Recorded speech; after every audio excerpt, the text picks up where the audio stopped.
নবী আলাইহিস সালাতু ওয়াস সালামের দাদা নির্বাচন করেছেন সর্বোত্তম দাদা।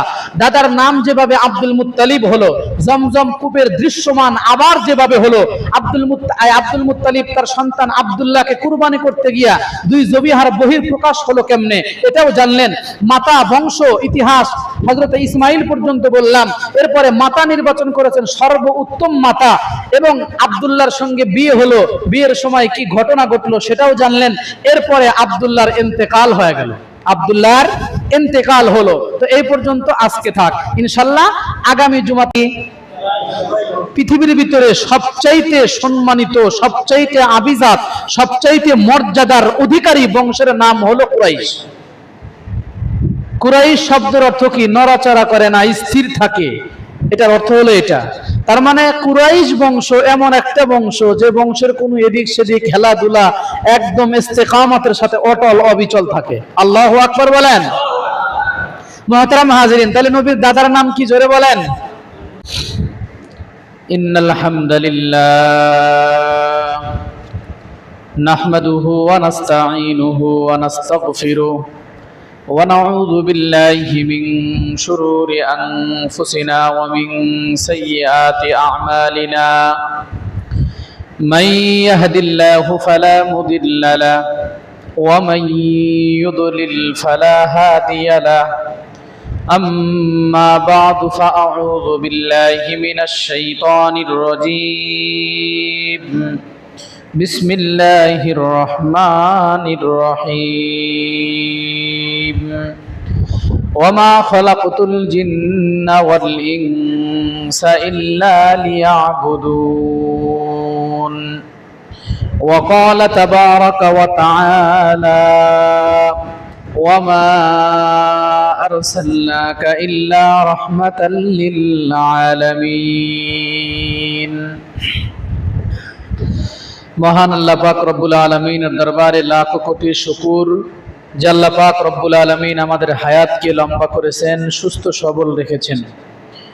গুরুত্বপূর্ণ মাস রবিউল আউয়াল মাস, নবী আলাইহিস সালাতু ওয়াস সালামের জন্মের এই মাসে আল্লাহ পাক রব্বুল আলামিন আমাদেরকে মসজিদে আসার মতো, বসার মতো সময়, সুযোগ, তৌফিক দিয়েছেন। সেজন্য সকলেই শুকরিয়া আদান করি আলহামদুলিল্লাহ।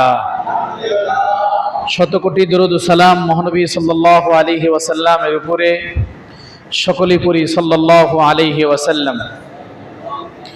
মুহতারাম হাজিরিন, আমরা রবিউল আউয়াল মাসকে কেন্দ্র করে আমরা নবী আলাইহিস সালাতু ওয়াস সালামের সিরাত সম্পর্কে আমাদের আলোচনা চলতেছিল।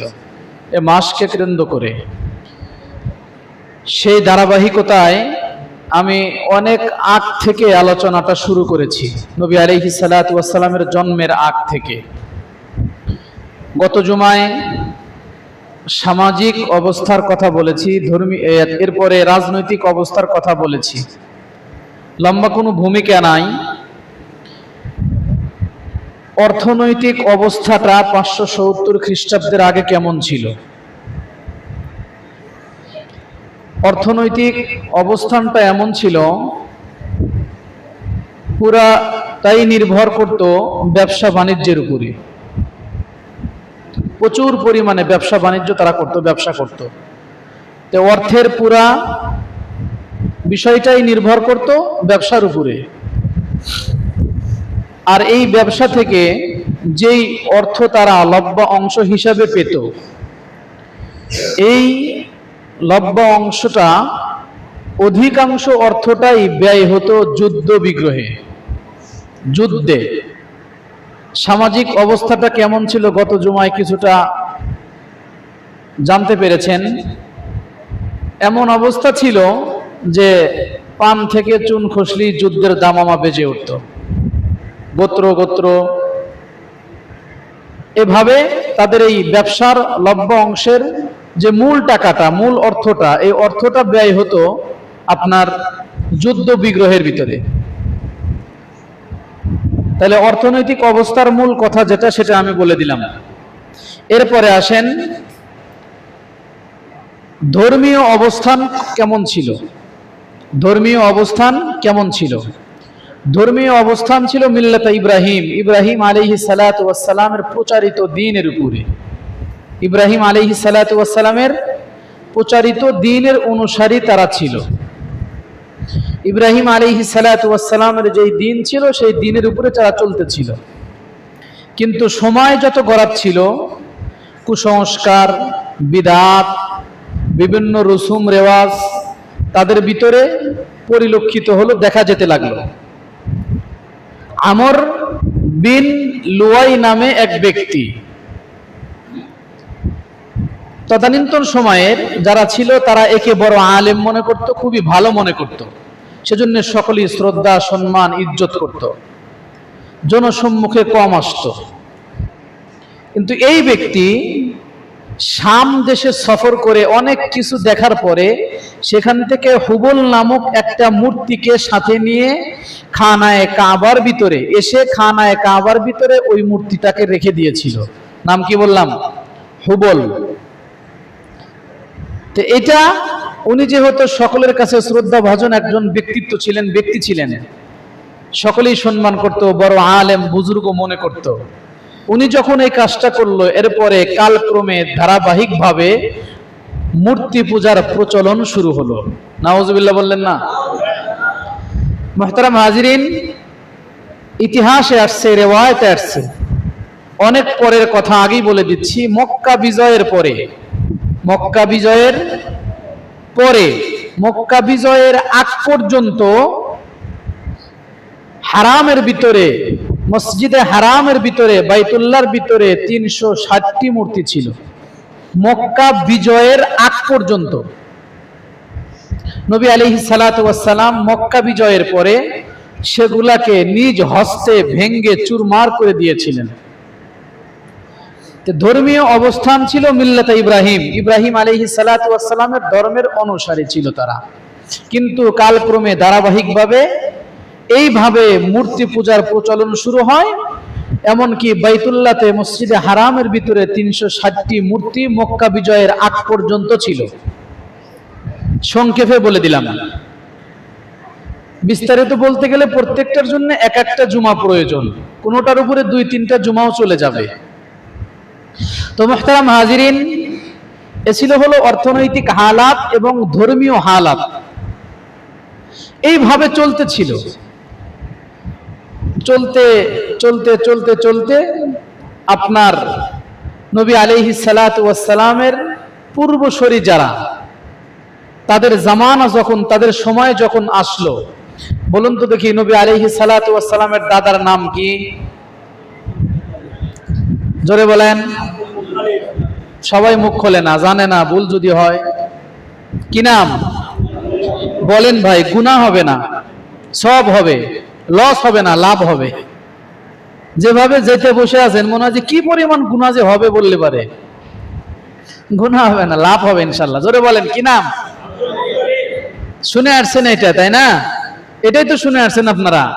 আজকে একটা নতুন তথ্য শোনেন। মূলত আব্দুল মুত্তালিব নবী আলাইহিস সালামের দাদার নাম না, অন্য নাম। নাম ছিল আরেকটা। নাম কি ছিল? আরেকটা ছিল, বলছি। এবার আসেন, নবী আলাইহিস সালাতু ওয়াস সালামের জন্য এই কথাটা মনে রাখবেন, বাকে বাকে মাঝে মাঝে এই কথাটা আমি টানবো। আমাদের নবীর জন্য আল্লাহ তাআলা যা কিছু নির্বাচন করেছেন, যা কিছু বাছাই করেছেন, পৃথিবীর সবচাইতে সেরা সেরা জিনিস আল্লাহ তাআলা আমার নবীর জন্য মনোনীত করেছেন। সুবহানাল্লাহ।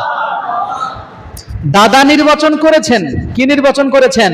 কোন বংশে আসবে, পূর্বসূরীরা কেমন হবে, আমার বয়ানের ভিতরেই আসবে ইনশাআল্লাহ।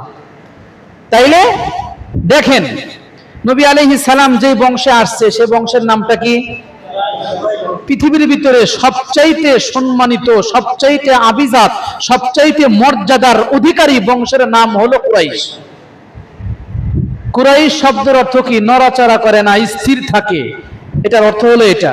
তার মানে কুরাইশ বংশ এমন একটা বংশ যে বংশের কোনো এদিক সেদিক খেলাধুলা একদম ইস্তেকামতের সাথে অটল অবিচল থাকে। আল্লাহু আকবার বলেন। মুহতারাম হাজিরিন, তাহলে নবীর দাদার নাম কি? জোরে বলেন, আপাতত বলেন, আপাতত বলেন। হ্যাঁ, কি নাম বলেন? Abdul Muttalib. কি নাম? Abdul Muttalib. নবী আলাইহিস সালামের দাদা আব্দুল মুত্তালিবের সন্তান কতগুলি ছিলেন? 10টা, তাই না? এটা শুনছেন সারা জীবন। দেখি আরো 2-4টা তথ্য পাওয়া যায় কিনা ইতিহাস থেকে, সিরাত থেকে। নবী আলাইহিস সালাতু ওয়াস সালামের দাদা আব্দুল মুত্তালিবের সন্তান ছিল, এক বর্ণনায় 10টি, আর এক বর্ণনায় 11টি, আর এক বর্ণনায় 13টি, আর এক বর্ণনায় 19টি। সব মিলে, ছেলে মেয়ে সব মিলে। যেই বর্ণনায় রওয়ায়াত আছে 10টি, তার প্রথম সন্তানের নাম হলো হারেস। কি নাম? হারেস, জুবায়ের, আবু তালিব, আব্দুল্লাহ, হামজা, আবু লাহাব, এরপরে গায়দাহ, এরপরে মুকাব্বিম, এরপরে জেরার, এরপরে আব্বাস। কয়জন বললাম? এই 10 জন। এটা একটা বর্ণনা। আর একটা বর্ণনায় 11 জন বলছে। এই 10 জন সহ 11 জনের যে নাম, তার নাম হলো কুসাই। কি নাম? কুসাই। এটা 2 নম্বর বর্ণনা। 3 নম্বর বর্ণনা 13 জন যারা বলছে, তাদের বর্ণনা হলো যে এই 11 জন সহ আরো 2 জন, তাদের ভিতরে একজনের নাম হলো আব্দুল কাবা। কি নাম?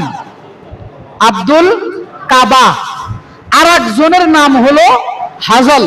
কি নাম? তাহলে 11 আর 2 13। মেয়ে ছিল হলো 6 জন। কয়জন? Umme Hakim 1 number. কি নাম? Umme Hakim. 2 number Barra, 3 number Atika, 4 number Safiya, 5 number Arwa, 6 number Umaiya. কয়জন বললাম? 6 জন। তাইলে 6 আর 13 কত হয়? 19 জন। ঠিক আছে। আর যারা বলে যে সন্তান ছিল 10 জন, তারা ওই 3 নম্বর বর্ণনায় মুকাব্বিম আর হাজল, এরা বলেন যে গায়দাহের অপর নাম আব্দুল কাবা আর মুকাব্বিমের অপর নাম হলো হাজল। তাইলে সর্বসাকুল্যে যারা বলে 13 জন, তাদের অনুযায়ী আব্দুল মুত্তালিবের মোট সন্তান ছেলে মেয়ে 19 জন। যারা বলে 11 জন, তাদের অনুযায়ী আব্দুল মুত্তালিবের সন্তান 17 জন। কয়জন? 17 জন। আর যারা বলে 10 জন, তাদের অনুযায়ী কয়জন? 16 জন। তাহলে 16, 17, 19, 16, 17। বুঝাইতে পারছি কি আপনাদেরকে বিষয়টা? এই হলো আব্দুল মুত্তালিবের সন্তান, তার গণনা বা তার ইতিহাস। এটা আব্দুল মুত্তালিবের সন্তান। মুহতারাম হাজিরিন, তাইলে নবী আলাইহিস সালাতু ওয়াস সালাম, ওই যে বললাম দাদার নাম কি? Abdul Muttalib. কি নাম? Abdul Muttalib.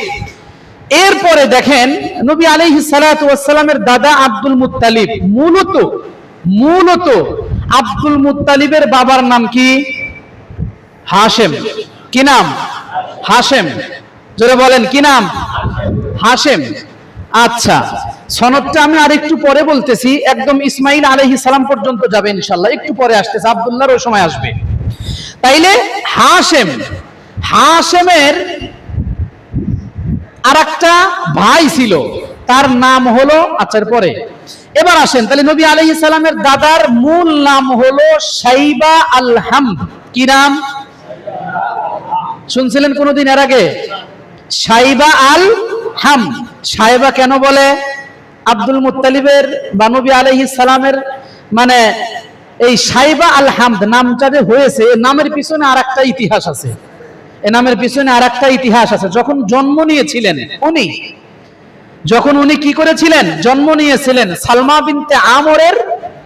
বিনতে আমর তার নাম। যখন জন্ম নিয়েছিলেন তখন মাথায় একটা চুল ছিল সাদা। একটা চুল কি ছিল? ওই জায়গা থেকে, আমি সংক্ষেপে বলছি, মূল কথাটা বলে দিলাম, তো ওই জায়গা থেকে নাম হয়েছিল শাইবা আল হামদ। এই শাইবা আল হামদ এটা হলো কি নাম? কথা বলেন না কেন? নবীর দাদার নাম। এটা হলো মূল নাম শাইবা আল হামদ। হাশেমের ইন্তেকালের পরে হাশেম যখন ইন্তেকাল করলেন, হাশেমের ইন্তেকালের পরে তার আরেকটা ভাই ছিল, তার নাম ছিল মুত্তালিব। কি নাম ছিল? অর্থাৎ হাশেমের পিতা আব্দে মানাফ। কি নাম? বোঝা খুব মুশকিল হবে আজকে, সেজন্য ঠান্ডা মাথায় বুঝবেন কোন জায়গা থেকে কোন জায়গায় যাই। আব্দে মানাফের সন্তান কে? হাশেম। হাশেমের দুই ভাই, হাশেম এবং মুত্তালিব। নাম কি? হাশেম এবং মুত্তালিব। এখন হাশেম ইন্তেকালের পরে, হাশেমের ইন্তেকাল হয়ে গেল, ইন্তেকালের পরে সালমা বিনতে আমর অর্থাৎ নবীজির বাবার বাবা, তার স্ত্রী, বুঝাতে পারছি কথা?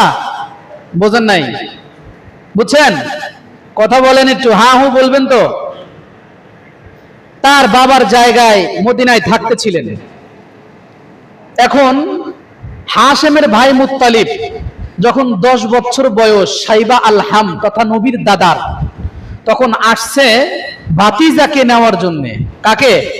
ভাতিজাকে নেওয়ার জন্য আসছে। সংক্ষেপে বলছি, ভাতিজাকে নিয়ে ঘোড়ার পিছনে উঠায়া, বাবা নাই, ইতিম সন্তান। ইতিম কে বলেন তো দেখি, নাম কি? নাম কি? সাইবা আল হাম। সাইবাই বলেন, কি নাম? সাইবা।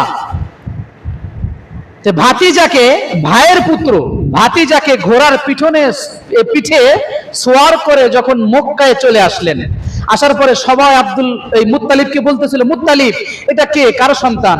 এখন ইতিম সন্তান, পোশাক আশাক ওরকম নাই, জরাশীর্ণ পোশাক, জীর্ণ শীর্ণ পোশাক, চেহারাটাও মালিন্যতার ছাপ, পিতা চলে গেছে, কি করবে না করবে, বিভিন্ন খারাপ অবস্থা যেরকম হয়ে থাকে।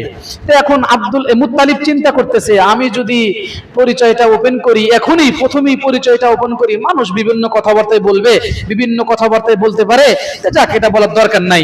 তখন কি বললেন জানেন? বললেন যে এটা আব্দুল মুত্তালিব।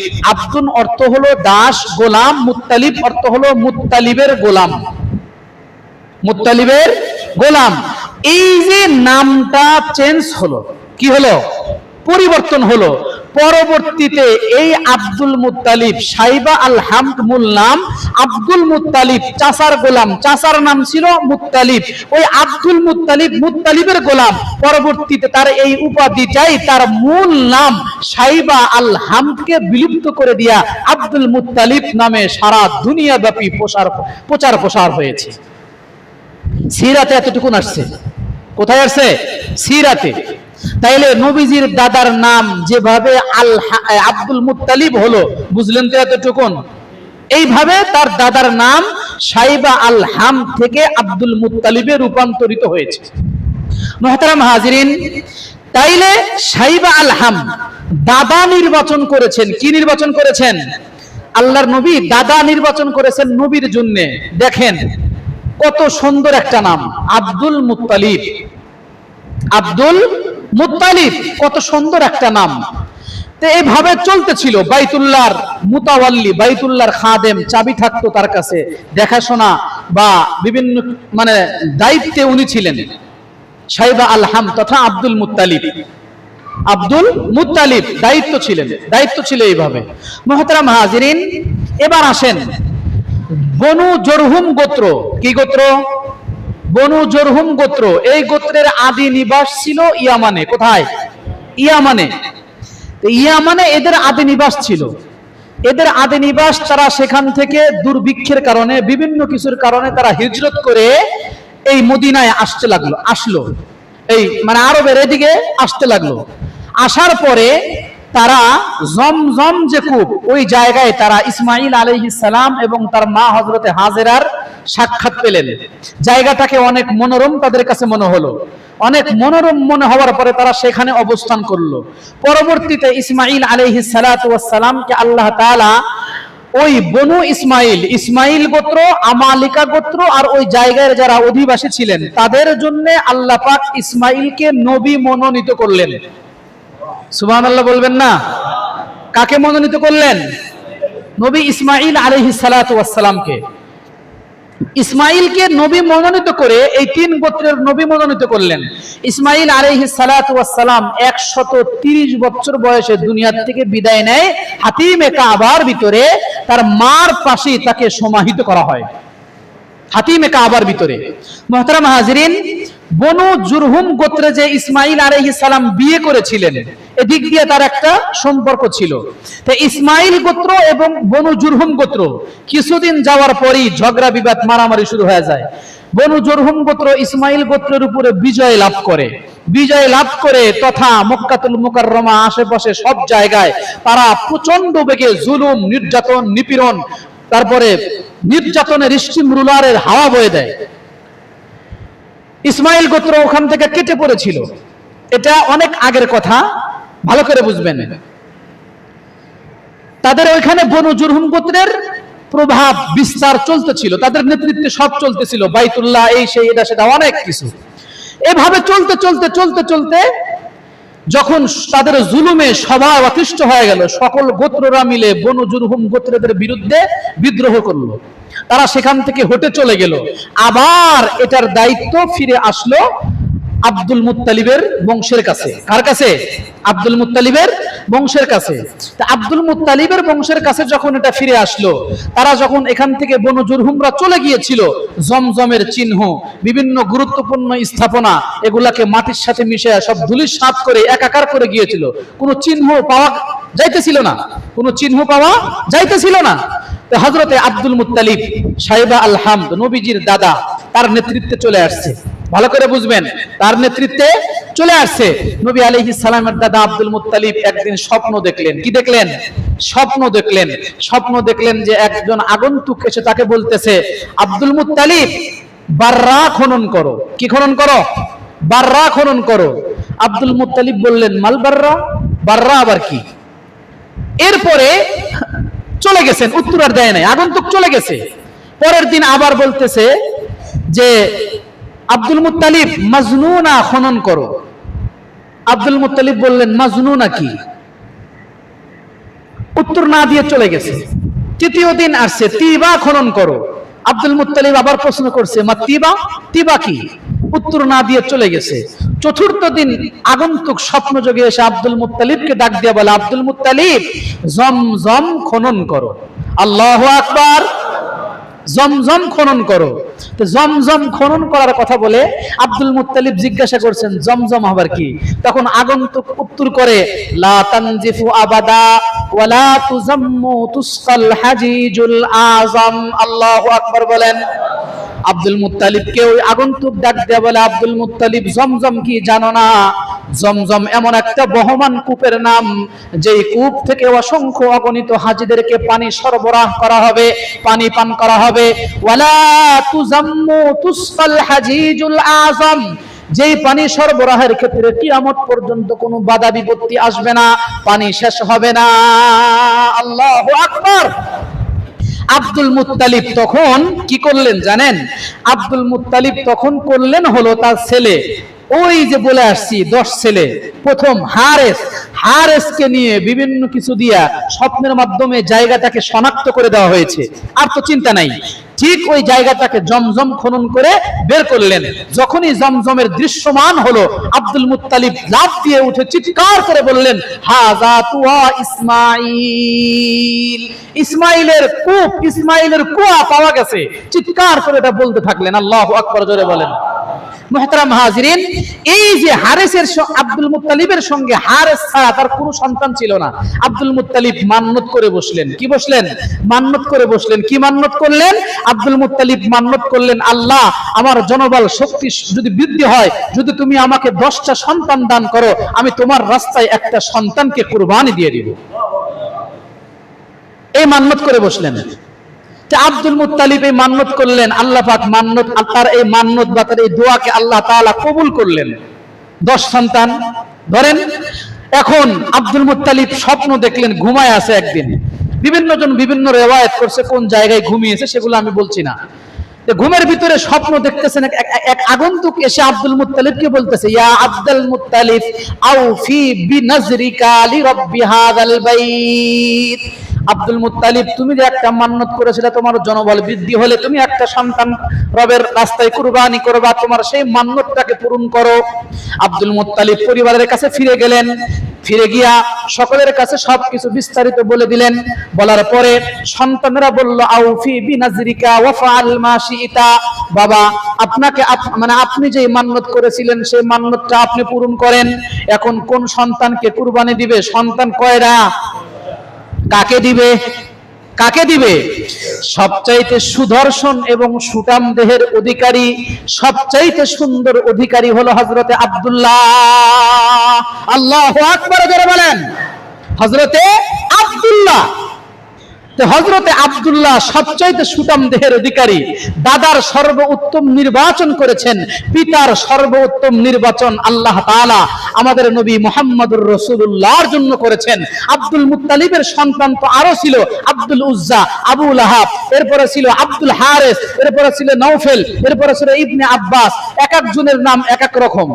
কারো নাম অর্থহীন, কারো নাম মূর্তির নামের সাথে সাদৃশ্য, কারো নাম কোনো ধরনের মানে ভালো অর্থ সাজে না, কিন্তু এমন একটা ব্যক্তিকে আল্লাহর নবীর পিতা হিসাবে আল্লাহ তাআলা সিলেক্ট করেছেন যেটার নাম কি আব্দুল্লাহ, আল্লাহর বান্দা।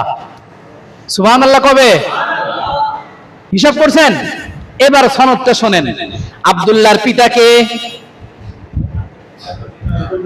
হ্যাঁ জোরে বলেন কে? Abdul Muttalib. আব্দুল মুত্তালিবের পিতাকে হাশেম, হাশেমের পিতাকে আব্দে মানাফ। কে? আব্দে মানাফ। আব্দে মানাফের পিতা হলো কুসাই। কে? কুসাইয়ের পিতা হলো কিলাব। কিলাবের পিতা হলো মুররা। মুররার পিতা হলো গালেব। না, মুররার পিতা হলো, কুসাইয়ের পিতা হলো কিলাব, আর মুররার কিলাবের পিতা হলো মুররা। মুররার পিতা হলো কাব। কে? কাব। কাবের পিতা হলো লুয়াই। লুয়াইয়ের পিতা হলো গালেব। লুয়াইয়ের পিতা কে? গালেব। গালেবের পিতা হলো ফেহের। ফেহেরের পিতা হলো নাজার। এরপরে হলো কিনানা, তারপরে খুজাইমা, তারপরে মুদ্রিকা। তার পিতা হলো ইলিয়াস। তার পিতা কে? ইলিয়াস। এরপরে হলো মুজার, তার পিতা হলো নাজার। তার পিতা হলো মাআত, তার পিতা হলো আদনান। আর আদনান হলো ইসমাইল আলা নবিয়িনা আলাইহিস সালাতু ওয়াস সালামের একটা সন্তানের নাম ছিল হলো কিদার। কি নাম ছিল? কিদার। এই আদনান হলো কিদারের বংশধর। আল্লাহু আকবার বলেন। কয়জন বলছি? 21 জন। কয়জন? ইসমাইলের সন্তান কিদার দিয়ে 22 জন হয়। কয়জন হয়? 22 জন হয়। এইভাবে কার পিতাকে একদম আদম পর্যন্ত বলা যাবে। কোন পর্যন্ত? আদম পর্যন্ত বলা যাবে ইনশাআল্লাহ। আজকে পর্যন্তই রাখেন। তাইলে সর্বোত্তম পিতা নির্বাচন করেছেন আল্লাহ তাআলা আমাদের নবীর জন্য। নামটা কি? আব্দুল্লাহ, আল্লাহর বান্দা। কার বান্দা? আল্লাহর বান্দা। নামটা কত সুন্দর, হিসাব করেন। এটা উন্নত পূর্বপুরুষ এবং বংশ এতগুলা কিছু নির্বাচন করেছেন। তো এইভাবে চলতেছিল। নবী আলাইহিস সালাতু ওয়াস সালাম ওই যে আব্দুল মুত্তালিব কুরবানি দিবে মান্নত করছিলেন, তো তখন কাকে দিবে? তো সকলেই আপনার বলা বলি করলো। এক পর্যায়ে সিলেক্টেড হলো আব্দুল্লাহকে কুরবানি দেওয়া হবে। কাকে? জোরে বলেন কাকে? বলুন তো দেখি। আব্দুল্লাহ কুরবানি হলে সাইয়্যিদুল আরবি, সাইয়্যিদুল আরব ওয়াল আজম, সাইয়্যিদুল কাউনাইন, খাতামুন নবিয়্যিন মুহাম্মদুর রাসূলুল্লাহ আসার কোন রাস্তা থাকবে? জোরে বলেন না কেন? এখন আব্দুল্লাহকে নিয়ে আব্দুল মুত্তালিব এবং তরবারিকে নিয়ে রওনা হয়েছে, কুরবানি হবে। এখন সবাই আব্দুল্লাহকে ভালোবাসে, ভাই বোন যারা আছে সবাই 16, 17, 19, 18 যাই বলেন, সবাই আব্দুল্লাহকে প্রচন্ড ভালোবাসে। তো তখন বলি ফেললো, আব্বাজান আব্দুল্লাহর পরিবর্তে 10টা উট, এটার সাথে আব্দুল্লাহ আর 10টা উট একটু মুসাবাকাত করেন, হ্যাঁ লটারি করেন, দেখেন কি হয়। লটারি করতে করতে এক পর্যায়ে 10টা উট আর আব্দুল্লাহর নাম দিছে, আব্দুল্লাহর নাম ওঠে। কার নাম? উট আরো 10টা বাড়াইছে, আব্দুল্লাহর নাম উঠছে। উট আরো 10টা বাড়াইছে, আব্দুল্লাহর নাম উঠছে। উট আরো 10টা বাড়াইছে, আব্দুল্লাহর নাম উঠছে। এইভাবে উঠতে উঠতে যখন 90টা পর্যন্ত যখন হয়েছে, তখন আব্দুল্লাহ ওঠে। আল্লাহু আকবার। তখন কে ওঠে? আব্দুল্লাহ ওঠে। এরপরে যখন 100টা উট দিছে, কয়টা? 100টা উটের বিনিময়ে যখন মানে উঠানো হয়েছে, তখন ওইবার আর আব্দুল্লাহর নাম ওঠে নাই, 100টা উট উঠে গেছে। আল্লাহু আকবার। এজন্যই নবী আলাইহিস সালাম একদিন বসেছিলেন, এক আগন্তুক এসে নবী আলাইহিস সালাতু ওয়াস সালামকে বলতেছিল, ইয়া ইবনে জবিহাতাইন, এই 2 জবিহার পুত্র। কয় জবিহা? 2 জবিহার পুত্র। এই যে কেবলই বংশের ধারাবাহিকতা বললাম না, কোথা থেকে আসছে? ইসমাইল আলাইহিস সালাম থেকে। কোথা থেকে? ইসমাইল আলাইহিস সালাতু ওয়াস সালাম থেকে আসছে। তো ইসমাইল আলাইহিস সালাতু ওয়াস সালামকে ইব্রাহিম আলাইহিস সালাম নিয়ে গিয়েছিল এই এক জবিহা। নবী যখন আগন্তুক যখন নবীকে এই কথা বললেন, ইবনে জবিহাতাইন, এই দুই জবিহার পুত্র, সাহাবায়ে কেরাম বললেন, ওগো রাসূল, আমরা তো বুঝলাম আপনি এক জবিহার পুত্র ইসমাঈল জবিহুল্লাহ, আপনি আরেক জবিহাকে। তখন নবীজি এই ঘটনা খুলে বললেন। আল্লাহু আকবার বলেন। তাইলে এই দেখেন আব্দুল্লাহ, এইভাবে আল্লাহ পাক রব্বুল আলামিন কুদরতের মাধ্যমে সব ফয়সালা করিয়েছেন। এখন আব্দুল্লাহ বড় হচ্ছে, আব্দুল মুত্তালিব বিবাহ করাবে। কি করাবে? বিবাহ করাবে। বিবাহ করাবে, পাত্রী দেখা শুরু হলো। মদিনার বসতি, কোথাকার বসতি? মদিনার বসতি। তদানীন্তন সময়ে বনু সাকিফ, বনু নাজির, এই বিভিন্ন গোত্রে ছিল, গোত্রের নাম ছিল, কিন্তু কোন গোত্রের মেয়েদেরকে আল্লাহ তাআলা চয়ন করে নাই, গোত্র চয়ন করে নাই। মেয়েদের নাম ছিল খুনসা, হারবালা, এর অর্থ কি? যুদ্ধাবাস। এগুলা নাম হলো মেয়েদের। আর বংশ বনু নাজির, বনু সাকিফ, আরো বিভিন্ন বংশ ছিল। ইব্রাহিম আলাইহিস সালাতু ওয়াস সালামের ধারাবাহিকতায় তদানীন্তন সময়ে 44টা বংশ ছিল ওই সময়। কয়টা বংশ? 44। বনু নাজির, বনু সাকিফ, খাজরাজ, তারপরে বকর ইবনে ওয়াইল, এই ধরনের 44টা বংশধারা ছিল। বনু জুহরা, বনু জুহরা এই গোত্রের মেয়ে আল্লাহর নবীর মাতা। ওই সময়ে আল্লাহ তাআলা নির্বাচন করেছেন হযরতে আমিনা। নামটা কি? আমিনা। এটার অর্থ কি? আমানতদার। আল্লাহু আকবার বললেন না? কারণ হাবিব সবচাইতে বড় আমানত। এই আমানত কার কাছে রাখা যায়? এই আমানত কোন জায়গায় রাখা যায়? আল্লাহ তাআলা মাতা নির্বাচন করেছেন, মাতার বংশ নির্বাচন করেছেন। সেটাও তদানীন্তন সময়ের ভিতরে না, পুরা পৃথিবীর ভিতরে সবচাইতে সেরা গোত্র, পুরা পৃথিবীর ভিতরে সবচাইতে সেরা নাম আল্লাহ তাআলা তার হাবিবের মাতার জন্য নির্বাচন করেছেন। মুহতারাম হাজিরিন, নবীকে চিনলেন না, নবীকে আজ চিনলেন না, নবীকে আমরা চিনতে পারি নাই, নবীকে আমরা চিনতে পারি নাই। এই ইতিহাসগুলো আমাদের জানাও নাই, আমরা জানতেও চাই না, পড়তেও চাই না, বুঝতেও চাই না, কিন্তু নবীকে আমরা চিনি নাই। ওয়াহাব ইবনে আব্দে মানাফ বিন জোহরা বিন কিলাব, হযরতে আমিনার বংশধারা এটা। ওয়াহাব ইবনে আব্দে মানাফ বিন জোহরা বিন কিলাব, এই গোত্রের এই বংশের মেয়ে হলো হযরতে আমিনা। আল্লাহ তাআলা মার নির্বাচন করেছেন সর্বোত্তম নির্বাচন করে হযরতে আব্দুল মুত্তালিব। মজার কথা শোনেন, হযরতে আব্দুল মুত্তালিব তার সন্তান হযরতে আব্দুল্লাহকে নিয়ে বিবাহ পড়ানোর জন্য যাচ্ছেন। কোথায়? ওয়াহাব ইবনে আব্দে মানাফ বিন জোহরা বিন কিলাবের কন্যা হযরতে আমিনার সাথে বিবাহ পড়ানোর জন্য যাচ্ছিলেন। রাস্তার ভিতরে তাওরাত, ইনজিল, জাবুরের এক মহিষী নারী, অভিজ্ঞতা সম্পূর্ণ মহিষী এক নারী, তার নাম হলো ফাতেমা বিনতে মুর। কি নাম? ফাতেমা বিনতে মুর। ফাতেমা বিনতে মুর এই নারী হযরতে আব্দুল্লাহকে দেখে রাস্তা আটকিয়ে দিয়ে আব্দুল্লাহকে ডাক দিয়ে বলতেছে, আব্দুল্লাহ, তোমাকে একটা কথা বলতে চাই। বলেন।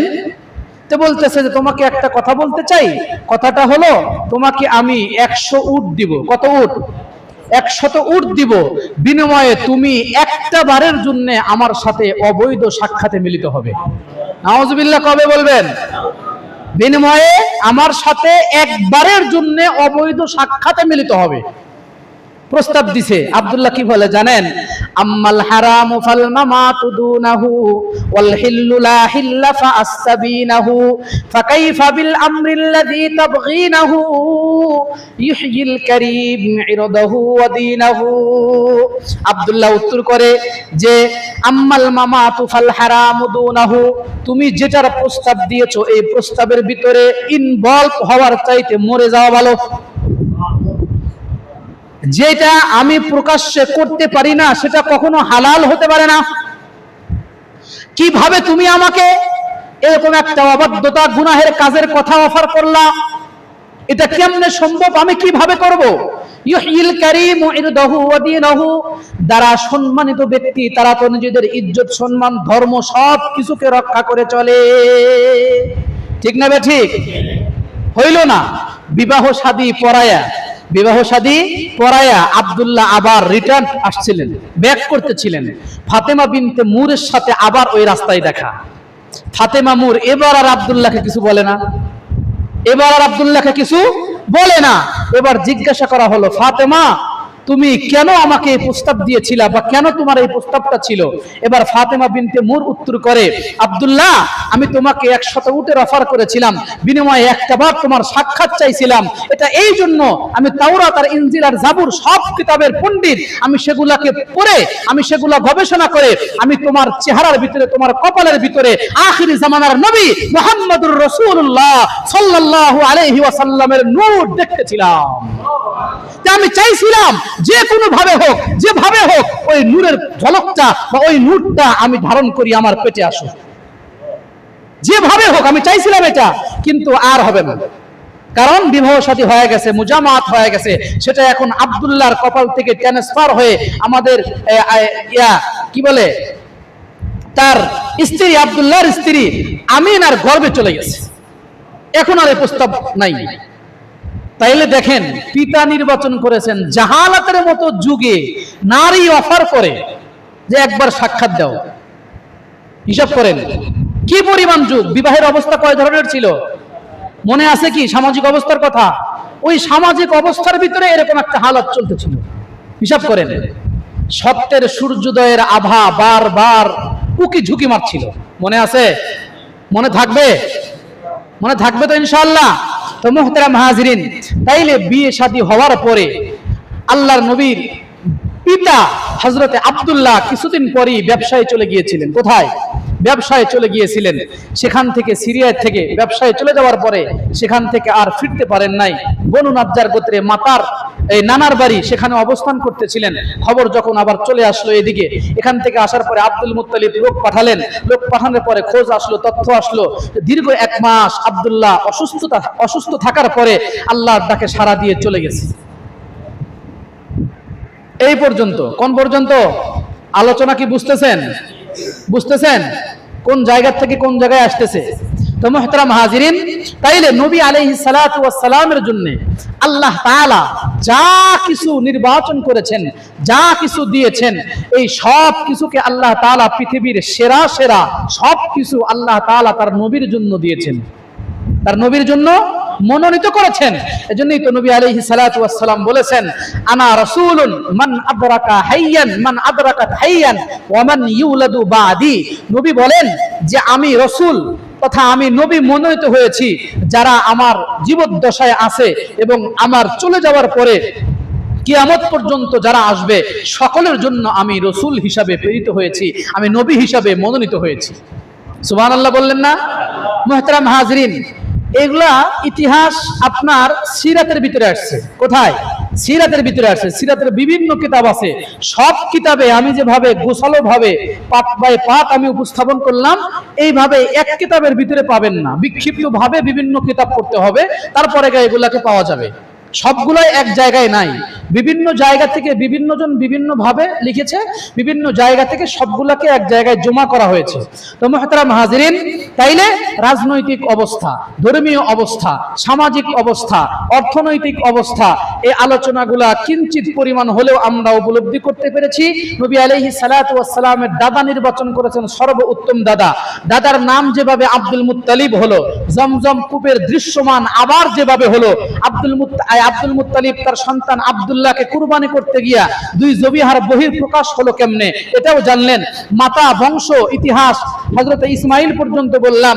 এরপরে মাতা নির্বাচন করেছেন সর্বোত্তম মাতা, এবং আব্দুল্লাহর সঙ্গে বিয়ে হলো, বিয়ের সময় কি ঘটনা ঘটলো সেটাও জানলেন।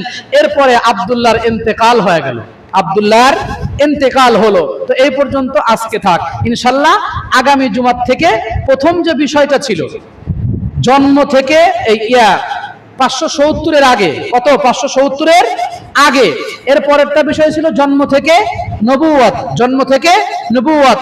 ইনশাআল্লাহ আগামী জুমাতে নবী আলাইহিস সালাম এই যে আসবেন পৃথিবীতে, জন্ম নেবেন, আসবেন পৃথিবীতে, এখান থেকে বলবো। তবে একটা জিনিস মনে রাখবেন, নবী আলাইহিস সালামের আত্মজীবনীতে 2টা জিনিস, একটা হলো বেলাদাত আর একটা হলো সিরাত, একটা হলো জন্ম আর একটা হলো চরিত্র, একটা হলো জন্ম আর একটা কি ক্যারেক্টার, চরিত্র।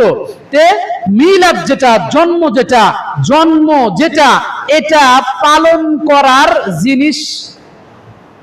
এটা কি পালন করার জিনিস? যদি আপনাকে জন্ম পালন করতে বলা হয়, আবার পালন করতে পারবেন?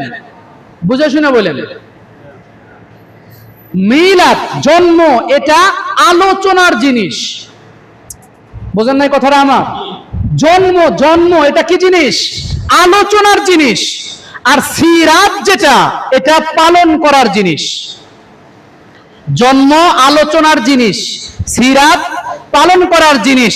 যারা জন্ম নিয়ে মাতামাতি করে, ভালো করে খোঁজ খবর নিয়ে দেখেন, পায়ের গিরার নিচে টাকনুর নিচে কাপড় থাকে, নাই দাড়ি নাই কোনো সুন্নতি পোশাক, জন্ম নিয়ে মাতামাতি করে, নিঃসন্দেহে এরা আশিক রাসূল হতে পারে না, এরা এক নম্বরের ভণ্ড ছাড়া কিছু না। জন্ম এটা আলোচনার জিনিস না, জন্ম এটা আলোচনার জিনিস, এটা পালন করার জিনিস না। যদি আপনাকে বলা হয় পালন করেন, পালন কেমনে করবেন বুঝান তো দেখি। জন্ম এটা পালনের জিনিস না, জন্ম এটা আলোচনার জিনিস। কিন্তু সিরাত যেটা, এটা কিসের জিনিস? পালন করার জিনিস হলো সিরাত।